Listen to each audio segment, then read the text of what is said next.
Bonjour, il y a peu de temps, j'ai participé à un concours organisé par la Société des membres de la Légion d'honneur du Gard, dont la remise des prix aura lieu le 24 avril à la préfecture de Nîmes. Ce concours vise à encourager et récompenser les jeunes apprentis qui ont un projet professionnel dans le but de promouvoir les métiers manuels. Les intentions de cette association sont nobles, mais la pérennité de cette action ne peut être assurée sans l'aide financière de généreux donateurs, qu'ils soient particuliers ou d'entreprises privées. Les sommes ainsi recueillies restent au niveau local, en mettant à l'honneur de jeunes gardois et leurs formateurs. Je vais vous expliquer comment j'ai réussi à remporter le deuxième prix de ce concours. Je m'appelle Yann Racinou, j'ai 23 ans et je viens de la belle ville d'Angers, où j'ai débuté un cursus de licence dans une faculté de biologie. Mais, même si certains aspects théoriques me plaisaient, j'ai très vite ressenti tout au long de celle-ci un cruel manque de pratique et d'apprentissage concret. J'ai alors décidé de me réorienter. Et au même moment, ma mère faisait justement intervenir chez elle des artisans pour exécuter des travaux de maçonnerie et de couverture. J'ai alors pu participer à ces travaux et grâce à ces artisans, faire un premier pas dans le monde des métiers manuels.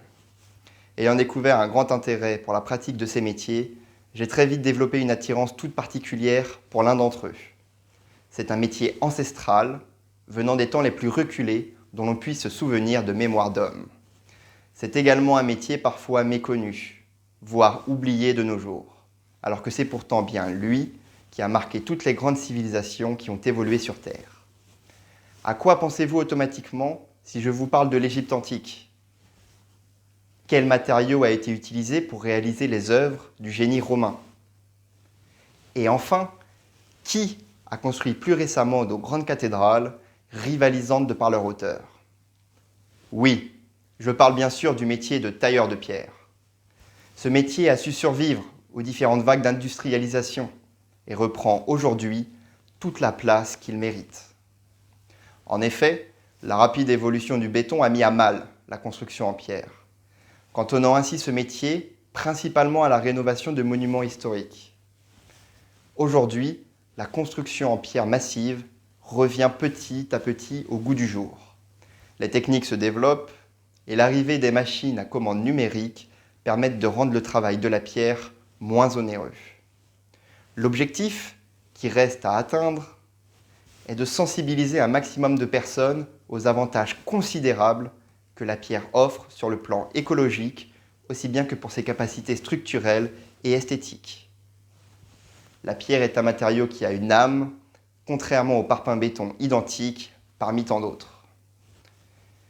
Il faut savoir qu'en France, nous avons encore la chance d'avoir une multitude de formations de qualité pour les métiers artisanaux, qui vont du CAP au brevet professionnel jusqu'au brevet de maîtrise et qui peuvent même déboucher sur une licence professionnelle.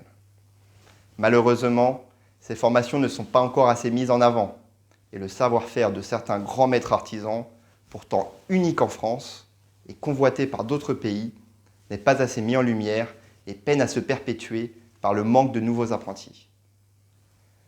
Aujourd'hui, en parallèle avec l'explosion des outils numériques, l'architecture moderne, la globalisation des ressources, nous recommençons petit à petit à nous intéresser à des savoir-faire plus authentiques.